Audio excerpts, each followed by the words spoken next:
Olá, este é o Zupcast, o podcast que traz para vocês os bastidores, opiniões e novidades diretamente da Zup, feito por Zupers que amam tecnologia e inovação. Meu nome é Alberto Souza e hoje vamos falar sobre Open Finance.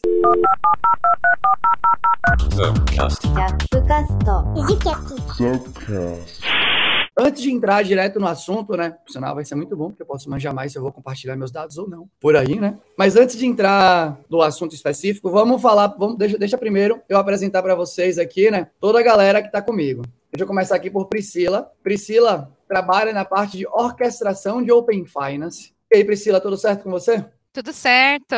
Um prazer estar aqui com vocês. Também está aqui com a gente, né, Marina, que também trabalha com toda essa parte de orquestração de Open Finance. E aí, Marina, tudo bem com você? Tudo certo, gente. Boa tarde, um prazer estar aqui. Junto aqui com a gente também está Felipe, que é Head de Customers. Tudo certo com você, velho? Tudo certo, Alberto. Muito bom estar aqui com vocês hoje. E é para falar Felipe mesmo, né? Não é Felipe, né? Não, fala Felipe mesmo.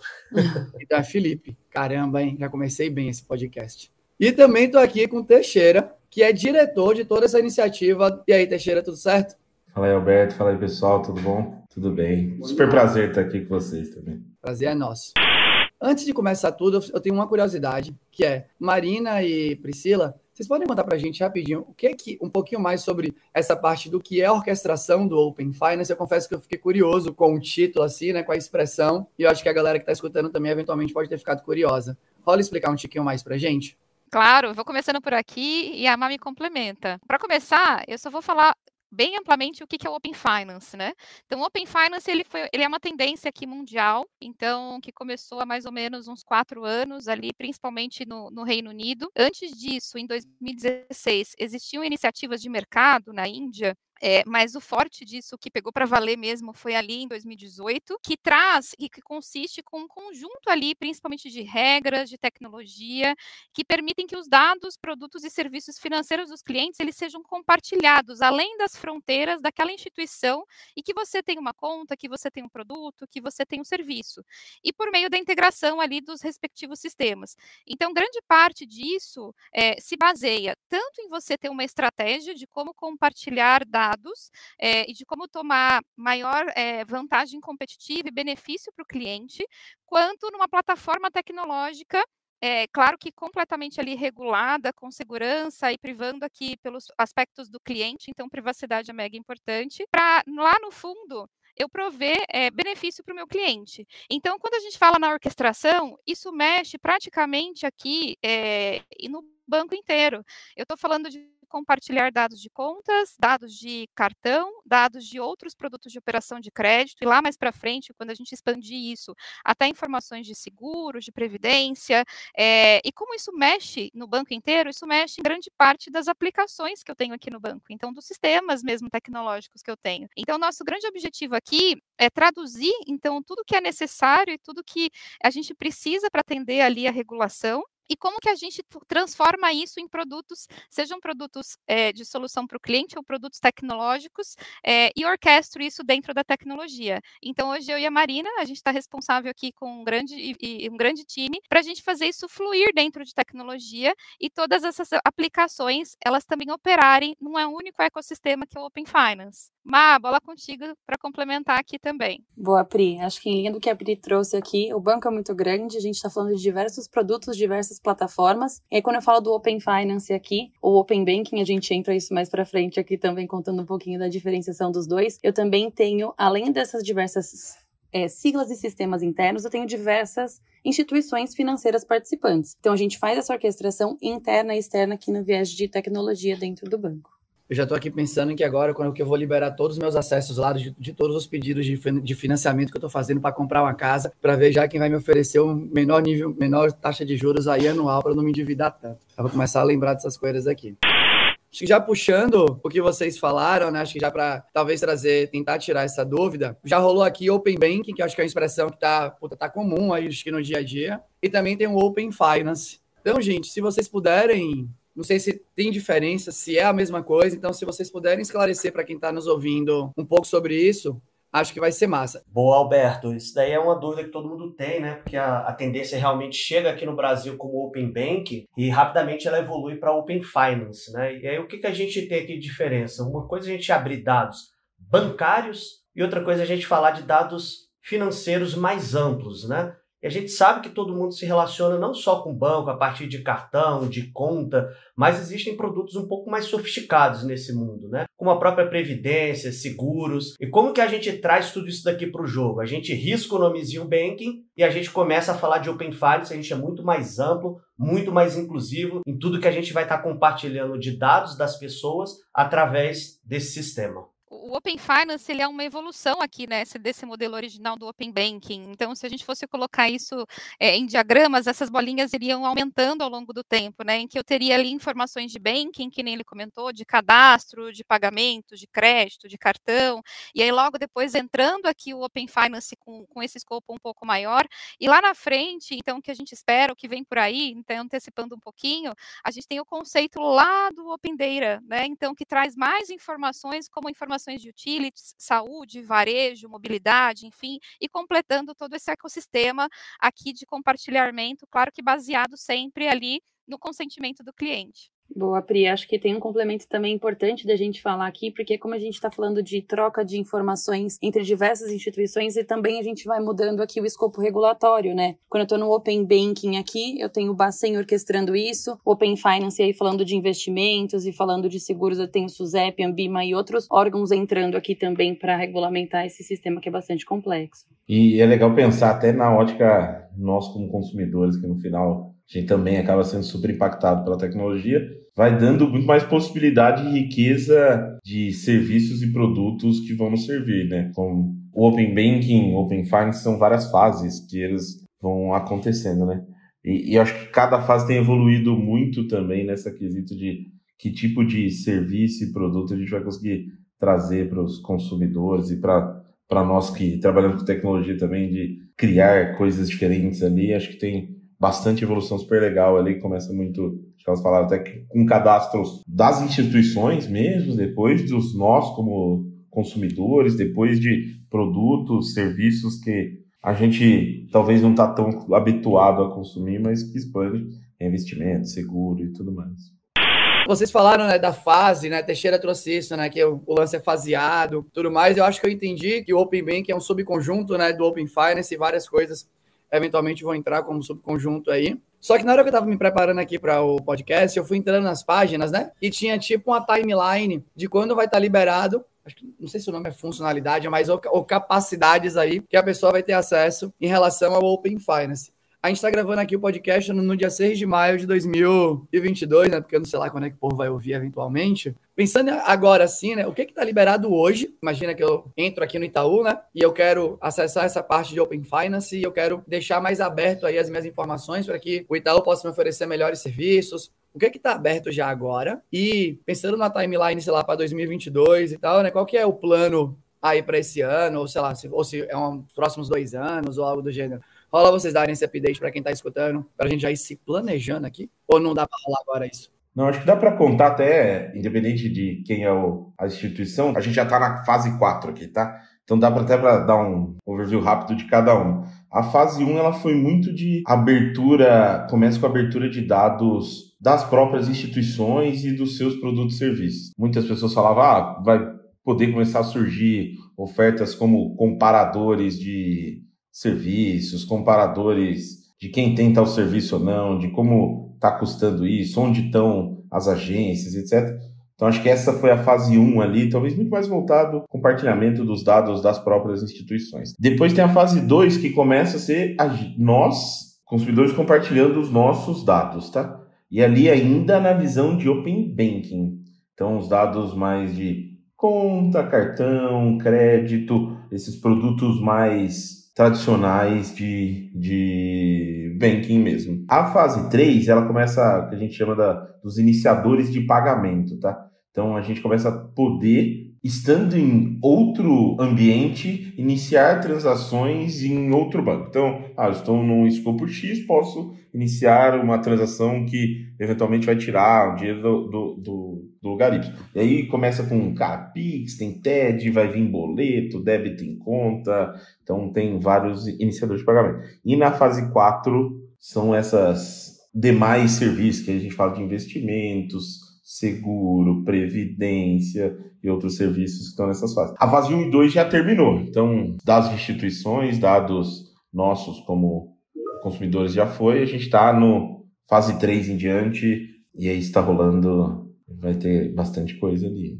Isso, acho que eu complementando o Thiago aqui, e até linkando o ponto que a gente vinha falando antes, é na fase 4 que a gente para de chamar de Open Banking e começa a chamar de Open Finance. Porque até na fase 3 ali eu tô falando bastante de troca de dados de instituição financeira, na fase 4 eu tenho outros produtos, né? Credenciamento, investimento, seguros, e aí eu expando esse escopo e isso tende a ficar maior. E aí trazendo isso e aterrissando isso um pouco para a realidade da experiência do cliente Itaú aqui, né? Entrando hoje no aplicativo aqui, ou enfim, demais canais que temos de acesso, você já consegue compartilhar os seus dados na fase 2. Então isso é o que está disponível. Fase 3, a gente aqui recebeu uma notícia super recentemente, no dia 26 de abril aqui, que estamos habilitados no processo de onboarding para iniciar pagamentos. A gente está em vias de disponibilizar isso para o mercado, a gente não tem uma data certa aqui ainda, mas podemos dizer que em breve teremos essa experiência também nos nossos canais. E demais fases aqui, elas devem acontecer ao longo desse ano também, e devemos ter evoluções não só no Itaú, mas no mercado como um todo.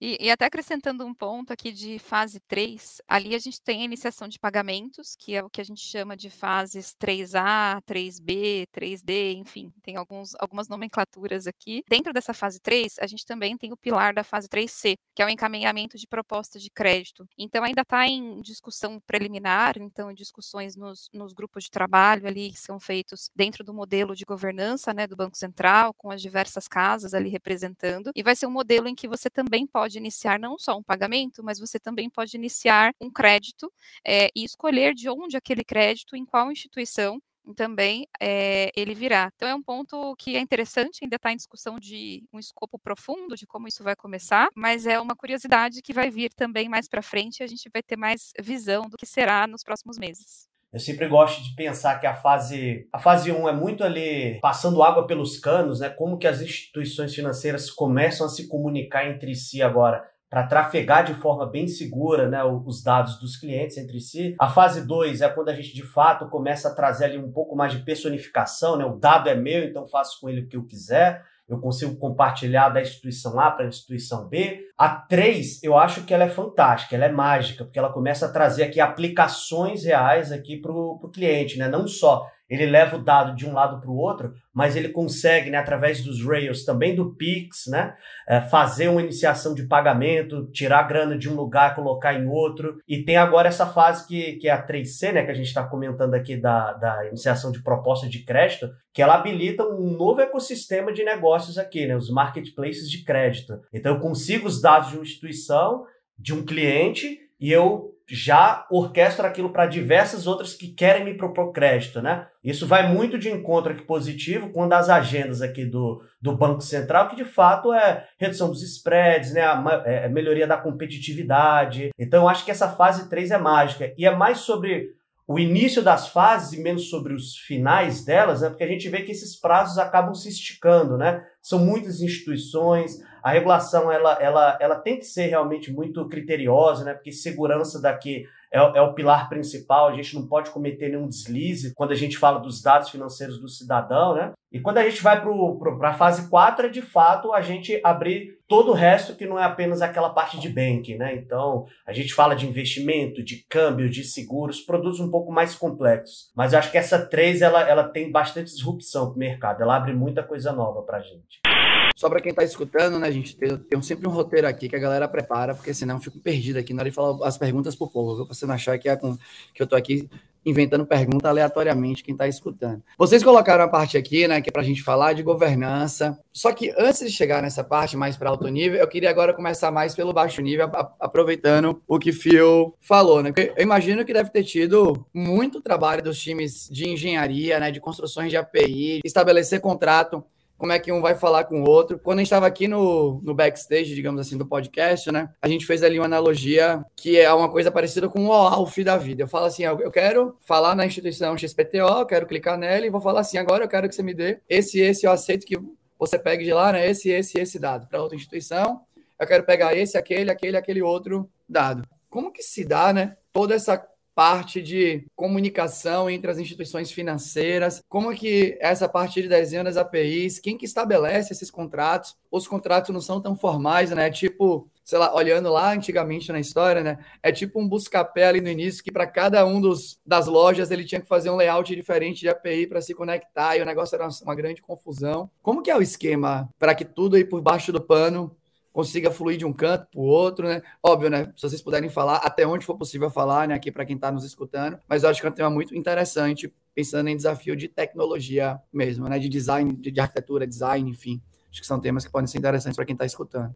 Eu posso começar falando aqui da estrutura inicial que foi estabelecida ali pelo Banco Central para especificação, implementação e governança, acho que de todo o Open Finance, para que ele funcionasse, né? Então, respondendo de forma direta ali para o Banco Central, ele criou um conselho, então um conselho deliberativo, que é composto pelas diversas cadeiras que têm o mesmo poder de voto. Então, cadeiras ali do grupo 1, que são os grandes bancos como o Febraban, a BBC, e as cadeiras também como a BEX, a AB Fintechs, enfim, todas as cadeiras representativas e alguns conselhos independentes. E essas cadeiras, elas têm um poder de voto direto e cada um tem um poder de voto. Então, que representa ali mais ou menos 14% cada um, sendo até, quando a gente olha no tamanho, ele é desproporcional à representatividade do mercado, mas ele é amplo para que a gente atenda também todas as necessidades e expectativas ali, olhando a cadeia como um todo desse mundo financeiro. E debaixo desse conselho, que é o conselho que de fato delibera ali as decisões, que foi composto por esse grupo, tem também os grupos de trabalho da convenção. Então, são grupos de trabalhos com vários representantes, sendo que aqui existe bastante protagonismo dos bancos incumbentes na construção desse ecossistema. Então, 80% das propostas aqui foram aprovadas pela Febraban, então, porque houve uma participação muito ativa, e são grupos de trabalho de especificação, então, dessas APIs, então, qual que é o modelo também, qual toda a especificação técnica de cada uma das APIs. Tem grupo de trabalho também de UX, então, de como que vai ser essa experiência, isso tem guia de experiência que norteia ali cada um dos bancos também a fazerem o direcionamento dentro das casas. E aí outros grupos relacionados à segurança, que esse é super importante também para a gente, a parte de arquitetura, de risco, prevenção à fraude, comunicação e etc. Então, é uma estrutura bem robusta de especificação, então, que passa ali, então, por uma ideia, então, uma sugestão da convenção e aprovada ali no Conselho Deliberativo, sendo que todos têm uma cadeira. Do ponto de vista técnico, eu passo a bola aqui para os meus parceiros também, acho que para comentar um pouquinho, e depois eu volto para falar um pouco aqui no Itaú. Até antes de entrar mais no detalhe, é legal, né? Assim, no final, ali, estamos padronizando comunicação de API. Cara, definindo contrato, vamos trocar isso. E diferente de outros lugares, tipo, o Reino Unido não teve isso quando eles lançaram. As APIs não foram padronizadas. É muito legal a gente, como tecnologia, vendo, cara, padronização, definição de uma peça super tecnológica pode fazer uma grande diferença em como todo esse processo do Open Finance vai ser adotado ou não, porque daí para você integrar com outra instituição, você não vai ter que, descobrir um novo contrato, entender como os dados deles vêm. Não, tem um padrão, e aí é muito legal ver o poder da tecnologia aqui, de verdade, trazendo diferenciação para um negócio super profundo, né? Então, eu acho que sempre que eu penso nisso, eu acho muito legal olhar para nós que gostamos de tecnologia, né? Ver o tamanho do impacto que a tecnologia gera.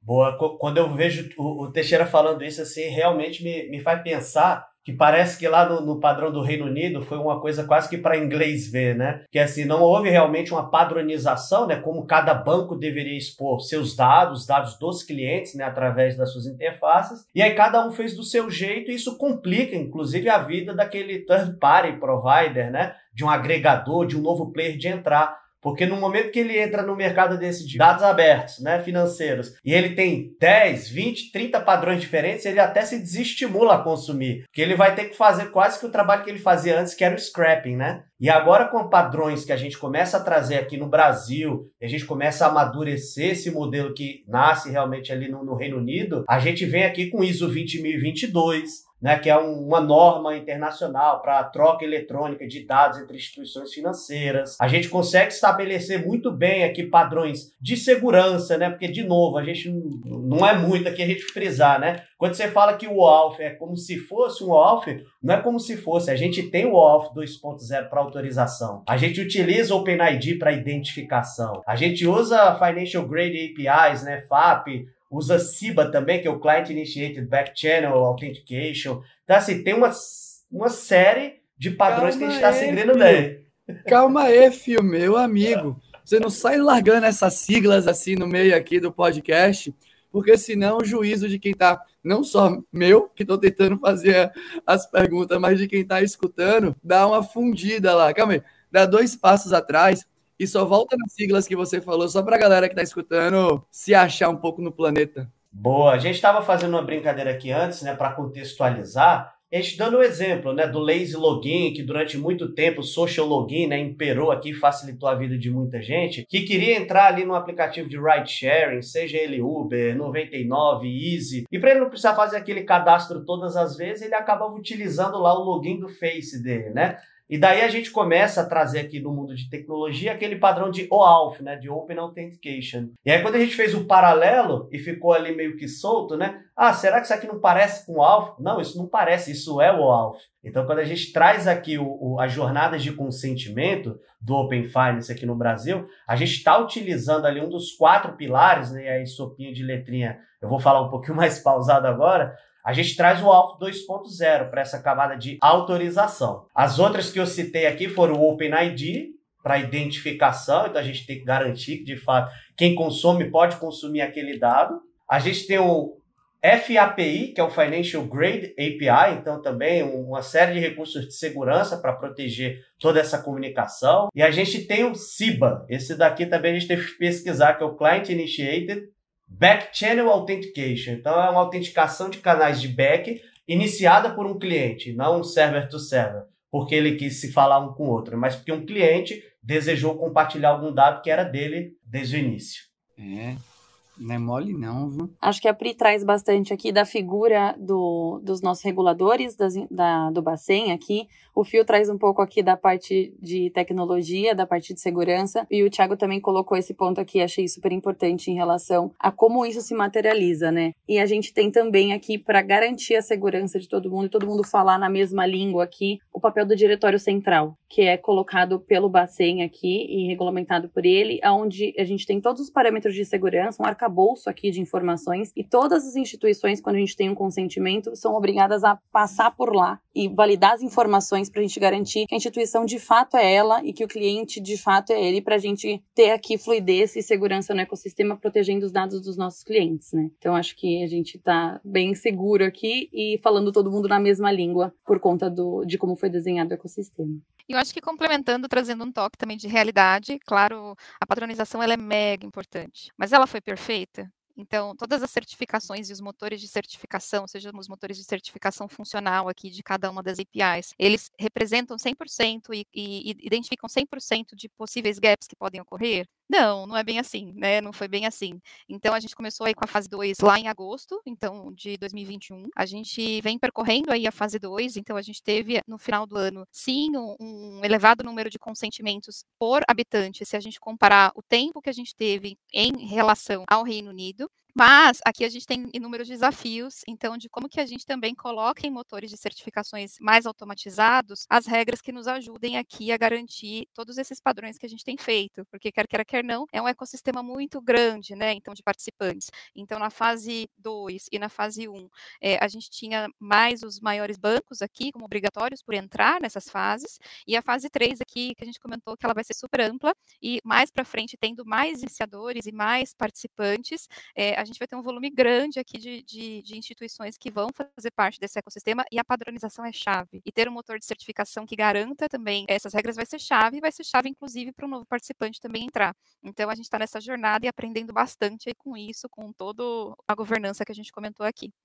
A gente está caminhando aqui, né, para os minutos mais para o finalzinho do nosso podcast e tal. E acho que um último tema que a gente pode abordar, que imagino que seja de interesse também na galera, é sobre segurança, né? Então, vocês já falaram mais de uma vez aqui, né, que segurança é um pilar importantíssimo, talvez o principal aí, né, porque afinal de contas são dados muito específicos ali da pessoa que vão percorrer por vários lugares. E aí, se a gente pudesse, né, ir na profundidade que vocês entenderem que é necessário, comentar sobre todas essas camadas de segurança que eu imagino que são envolvidas na comunicação, né, porque deve vir desde coisas que estão lá na LGPD, e tem, pensando em engenharia, né, como que a gente promove esse lance de desenvolvimento seguro, né, então tem que ser, a galera fala muito, né, de segurança por design, né, mas a gente sabe que, eventualmente, pensando em código, né, pensando em toda a arquitetura da coisa, vaza uma coisa para lá, vaza uma coisa para cá, estamos em um momento que é meio tenso, porque volta e meia aparece um caso, né, na internet e tal, de alguém de uma instituição, de algum lugar grande, que foi hackeado jogando tensão em cima de tudo que eventualmente pode acontecer. Então, se vocês puderem falar, eu acho que,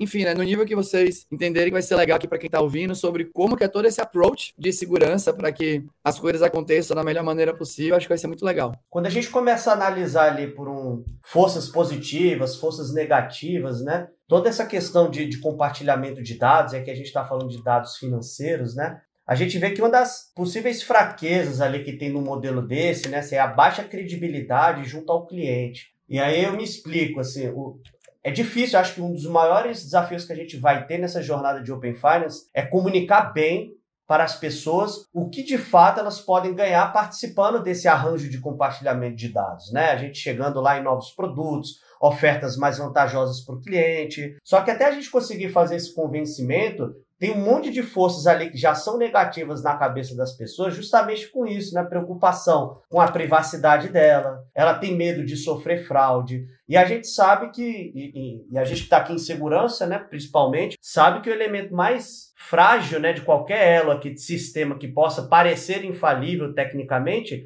é o elemento humano, né? Então, assim, a quantidade de engenharia social que a gente tem, que por mais que a gente adote todos os padrões aqui de estado da arte e da segurança, a gente nunca vai conseguir controlar esse elemento, né? Então, eu acho que assim, não entrando de uma forma muito técnica aqui, muito profunda, né, em MTLS, Mutual TLS, sabe, assim, que são, sabe, buzzwords de quem está realmente aqui trabalhando no sistema de segurança da informação, a gente se preocupa muito com essa questão mesmo de como que a gente comunica para o cliente, como que a gente deixa ele confortável para fazer parte desse arranjo, como que ele vem e compartilha os dados dele, sabendo que alguma coisa ali ele vai tirar de positiva para a vida dele, e que ele pode se sentir amparado pelas instituições que participam, né? Como a Mari comentou aqui, não é todo mundo que consegue fazer parte desse arranjo, né? A gente tem aqui algumas instituições financeiras, a gente começa, né, de forma obrigatória, aquelas que estão no porte S1, né, que são as grandíssimas instituições financeiras do país, Caixa, Banco do Brasil,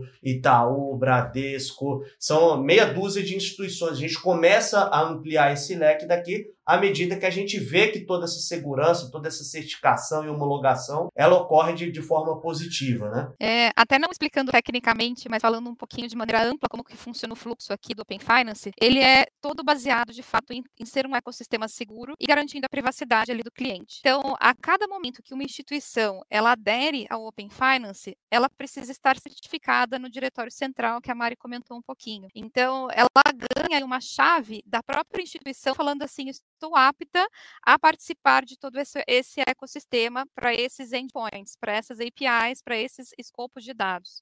Então, tem essa primeira camada, que é a camada da instituição. Então, não é qualquer instituição que pode bater ali no ecossistema. Então, eu tenho que ter instituições que, de fato, estejam cadastradas. Então, esse é o primeiro passo. O segundo passo, ele é baseado muito na privacidade também do cliente, que é ele também entrando e se autenticando no local em que ele tem um produto, então, seja um produto ali, banking, um produto financeiro de uma forma mais ampla, e a partir da autenticação, que ele está dentro daquele contexto, ele precisa dar o consentimento que, de fato, ele quer compartilhar os dados para aquele escopo, e não necessariamente para todos, e dentro daquele período, porque ele escolhe também o período, para aquela outra instituição. E a partir do momento que ele dá o consentimento, existe a autenticação dele nesta outra instituição. Então, imagine, ele se autenticou dentro do banco que ele está acostumado a ter produto, ele deu o consentimento dele, mas para que o consentimento dele seja válido, ele se autentica ali na outra instituição, falando assim, olha, agora eu estou dando ok para que você compartilhe dados dados com essa outra instituição. E no momento do compartilhar dados, também existem todas as regras aqui também de segurança, com as chaves que cada banco tem a cada chamada. E cada chamada, ela tem uma chave temporária que ela serve ali por alguns minutos, em que no momento 2 que eu vou buscar a chave, eu preciso bater de novo e falar assim, eu sou o banco A, eu estou vindo aqui com esse código de consentimento para esta pessoa com esta chave, então eu estou te pedindo uma outra chave para que eu possa atualizar esse dado. Então, de maneira super simplificada, tá? Porque é muito mais complexo do que isso que eu estou dizendo. Então, tem várias etapas de segurança aqui no meio, e a etapa, acho que também que é marcante, olhando no contexto de privacidade, isso só acontece se de fato o cliente me permitir. Então, isso só acontece se ele for lá e ele o aceite dele para consentir aquela informação, com todos os vieses de segurança que a gente tem aqui. Então, é um ambiente super seguro. Então, quando a gente olha nas transações, então ele pode ser comparável também com uma transação que a gente faça ali também até entre um banco e outro banco. Então, financeira, porque ela segue os mesmos padrões ali de segurança existentes. E até em linha do que a Pei trouxe aqui, nesse viés de empoderamento do cliente dos seus dados, a partir do momento também que ele entender que não faz mais sentido, ele consegue revogar o consentimento que ele deu também. Então, são várias camadas de segurança. A segurança técnica de desenvolvimento, a centralidade de segurança, tendo uma plataforma única, que é o diretório, e a segurança por legislação aqui, que a gente tem através da LGPD. Então, o cliente fica aqui no 360 bem assistido nesse viés. Galera, a gente está chegando então, né? Como eu falei para o final, algum último tópico que vocês gostariam de trazer, que a gente não endereçou aqui? Alguém quer trazer mais alguma coisa, mais algum tópico? Não, acho que na visão de tecnologia, até pensando na gente, a gente falou muito do que é o Open Finance, etc., como ele se comunica, etc. Mas acho que a gente vai para uma vertente que é, no final, ele fala muito sobre a abertura do ecossistema e, no primeiro momento, sobre dados que estão abertos. E aí, tecnologia vai entrar muito em como eu vou tratar e gerir e arrancar a inteligência desses dados, sabe? Então, aqui a gente vai falar muito de ciência de dados de verdade e não só... Acho que a gente fala muito de tecnologia, de como trocar, mas tem um tanto que eu acho que a gente vai aprender, desenvolver aqui e conseguir sacar, que é como eu tiro inteligência de todos esses dados, como que eu tiro ruído dali e capto o que realmente eu preciso saber para criar produto e serviço. Então, o simples fato de abrir os dados ainda não resolve, que é o que você brincou no início, cara, vou ter a taxa menor agora. Sim, a gente só vai conseguir isso se no final tiver muita ciência de dados forte sendo trabalhada em cima. Então, acho que pensando em nós como tecnologia, talvez esse é um grande desafio para que a gente faça o Open Finance trazer resultado e benefício real para o consumidor, sabe? A gente conseguir trabalhar de verdade com esses dados, criando experiências melhores em produtos novos, serviços ali. Acho que esse é um ponto que vai ser, quando eu penso na briga do Open Finance, é ali que a gente vai conseguir se diferenciar e dar um passo à frente mesmo. Concordo aqui 100% com o Teixeira. Um dos pontos primordiais ali é que o dado também venha íntegro. Então, íntegro não quer dizer aqui só a questão, não quer dizer segurança. Aqui quer dizer que o dado venha também com qualidade. Então, imagina eu tenho uma informação de um saldo numa instituição e por algum problema que ocorra de transmissão nesse meio, o saldo venha capenga ali do outro lado. Ou imagina que, sim, eu tive todas as definições das APIs, mas por aventura, a minha operação de crédito num banco, ela tem um conceito diferente do outro lado. Então, como que eu vou usar essa informação se os conceitos são diferentes? Então, esse desafio aqui também de governança de dados, ele é algo que vai ser crucial para a gente poder dar o próximo passo. Então, o primeiro passo é eu ter o dado. Então, o segundo é eu ter um dado com qualidade, o terceiro é ter um dado com qualidade necessária para aquele contexto e que eu saiba interpretá-lo. E sabendo interpretá-lo, como que eu crio ali as estratégias também de negócio para que eu ofereça um acesso a crédito com melhores preços, taxas e limites para aquele cliente? Como que eu pego aquele histórico, então, de informações, então, de um bom pagador e consigo oferecer maior benefício? Como que eu crio ali também uma solução para uma gestão financeira em um único lugar, em que a pessoa consiga ter ali produtos e serviços personalizados, mas sempre em um mesmo lugar e facilite a vida dele, sendo que os conceitos são diferentes? Então, eu ter também esses dados íntegros com um conceito adequado, ele vai ser um ponto crucial. E, claro, muita ciência de dados aqui envolvida para a gente conseguir extrair valor e, de fato, conhecer esse cliente de uma forma ampla, né? Então, conhecê-lo ali de uma maneira 720 que a gente fala, porque senão a gente não vai conseguir extrair valor e a gente não vai conseguir coletar o benefício que o cliente quer. Então, dados aqui, ciência de dados é crucial para essa agenda e Analytics na veia para que a gente consiga, de fato, oferecer para o cliente a melhor alternativa, né? É isso, acho que o ponto que eu ia colocar vai super em linha do que o Teixeira e a Pri trouxeram aqui. Acho que analisar os dados e garantir que a qualidade deles esteja adequada ao contexto é super importante, uma vez que a gente azeita bem esse pedaço da jornada aqui, ganha quem levar a melhor experiência. Então, a gente está caminhando para um lugar aqui, para um futuro de sistema financeiro, onde mais do que nunca a experiência do cliente ela vai ser o diferencial. Dado que a troca de dados aqui, histórico, não vai precisar de uma jornada de muitos anos de relacionamento. Dado que o cliente queira trocar essa informação e passar para uma nova instituição financeira, isso acontece com um clique, com consentimento e com uma jornada. Então, a experiência, mais do que nunca, aqui, ela ganha um potencial muito grande. Ia fazer a última uma analogia aqui que a gente fala bastante com xadrez, né? Assim, no xadrez do Open Finance, e todas as instituições começam, né, a jogar esse jogo agora, hora você está jogando com as pretas, hora você está jogando com as brancas, o que quer dizer? Hora você está cedendo dados dos clientes que você hoje faz custódia para outras instituições, hora os clientes trazem dados de outras instituições para você. Não é sobre a quantidade de dados que você tem do teu cliente, é como você realmente utiliza esses dados para facilitar a vida dele, para trazer novas ofertas, para poder ter uma oferta de valor interessante para esse cliente, né? Então, o uso de dados aqui é realmente intensivo, ele que é o combustível de toda essa transformação. Vamos ver se esses algoritmos de machine learning vão gerar uns modelos bons aí mesmo, né? Vamos ver. Antes de mandar aquele tchau e tudo mais, já que a gente falou de ciência de dados e analytics e os desafios que estão rolando dentro do Open Finance, né? Acho que não custa nada perguntar se está rolando oportunidade de trabalho nessa iniciativa que não é tão nova, né? Vamos dizer assim, do BAS, do Open Finance. Vocês podem contar para a gente que tipo de profissional que vocês estão buscando atualmente, se tem vaga aberta, porque se tiver, a gente já deixa o link aqui embaixo para quem quiser clicar. Ó. Tem bastante oportunidade. Acho que a gente brincou de dados agora há pouco. Dados é uma expertise que a gente precisa muito aqui. Então, engenheiros e cientistas de dados, cara, fiquem à vontade, tem oportunidade de monte. Bastante necessidade também para quem é desenvolvedor back-end aqui, criar API, ajudar nos designs certos de API, comunicação, exposição de tudo isso. Nossa, tá precisando muito. Aqui a gente usa bastante Kotlin, .NET, tem Go, tem oportunidade para tudo que é gente aqui, então tem bastante necessidade mesmo. Acho que quem quiser, ó, pula que tem água. Digo mesmo aqui no Open Finance, a gente falou Open Finance, o core dele é como a gente extrai maior valor com dados, então a gente tem bastante oportunidade aqui com engenharia de dados, engenharia de analytics, que trabalha ali com BI, cientistas de dados, então tem muita oportunidade, e o core disso eu falo que são dados e pessoas, né, então bora lá, gente, estamos precisando de gente, sim. Então o link aí para você que está escutando vai estar na descrição do podcast. Beleza? Caso você queira aplicar para vaga, conhecer mais no detalhe, né? Bom, gente, acho que em primeiro lugar, valeu demais para você que escutou o nosso podcast, beleza? Em segundo lugar, muito obrigado, né? Para Marina, para Priscila, para Phil, para Thiago, Thiago, não, acho que é a primeira vez que eu chamei Teixeira de Thiago, calma aí.